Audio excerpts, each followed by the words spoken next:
एबे एबे आसिला ताजा खबर मन इच्छा काटी पारिबेनी ताल गछ कौन रही संपूर्ण खबर तो जानिबा ता आगरू आम वीडियो को गोटे लाइक करी आम वीडियो को प्रथम थर पर देखुतिले चैनल को सब्सक्राइब करने जम्मारू भूलिबे नहीं। सूचना अनुसार वज्रपातरू रक्षा पाइबाकू पारंपरिक पद्धति अपणाइबाकू राज्य सरकार निष्पत्ति नैछंती।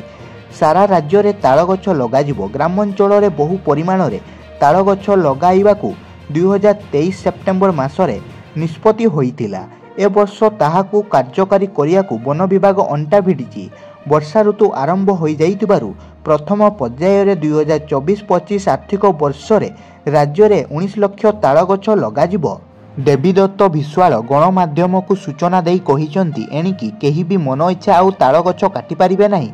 एपरिकी निज जगार थिबा ताल गछ काटिले मध्य वन विभाग ठारू अनुमति नेबाकू पड़िबो।